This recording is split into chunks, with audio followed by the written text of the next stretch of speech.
अस्सलाम वालेकुम। कल एक बार फिर अपोजिशन हुकूमत मुखालिफ लीडरशिप एक इज्तिमा कर रही है। एक बार फिर आप देखेंगे कि वही गिने चुने सियासी जुगादरी राई का पहाड़ बनाने की कोशिश करेंगे। नवंबर 2019 की तरह से हुकूमत के जाने के दिन उंगलियों पर गिन गिन कर आपको बताया जाएगा, मगर आप इत्मीनान रखें और मुकम्मल इत्मीनान रखें, न जब कुछ हुआ ना अब कुछ होगा।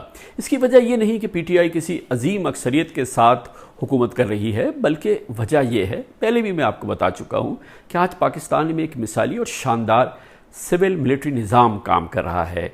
इस निज़ाम में मिलिट्री लीडरशिप वज़ीर आज़म इमरान खान और उनके साथ जनाब आसिफ ज़रदारी, बिलावल भुट्टो, दूसरी जानिब नवाज शरीफ, शहबाज शरीफ भी शरीक हैं। यकीन रखें, और ये इत्मीनान की बात है यकीनन, और ये इसी की वजह से ये महज इत्तफाक नहीं कि नवाज शरीफ पाकिस्तान की तारीख के पहले सज़ा याफ्ता मुजरिम हैं जो ज़मानत पर रहा होकर आराम से लंदन में रह रहे हैं।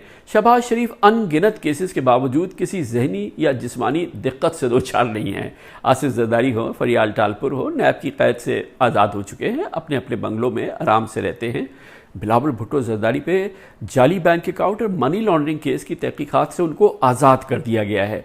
ख्याल रहे कि यह भी महज इत्तफाक नहीं कि आज सेनेट में हुकूमत की अक़लियत है, मगर उसकी इस अक़लियत के बावजूद हुकूमत का अपना चेयरमैन सेनेट वहाँ पे काम करता है।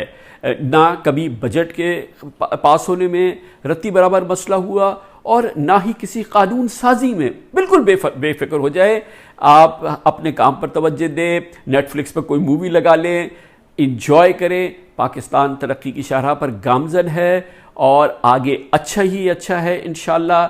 ये जमहूरियत का हुस्न है, इसमें एपीसी भी होगी, इसमें जलसे भी होंगे, इसमें नारे भी होंगे, इसमें आवाज़ें भी होंगी, मगर आप इत्मीनान रखें, पाकिस्तान अल्हम्दुलिल्लाह मजबूत है, मजबूत ही रहेगा। और एक चीज़ और है, इस सब के बावजूद ये एहतसाब का निज़ाम जो है ये कहीं जाने वाला नहीं, इसमें क़ुव्वत बढ़ती ही जाएगी, मगर इसके बावजूद ये निज़ाम ऐसे ही चलता रहेगा इंशाअल्लाह।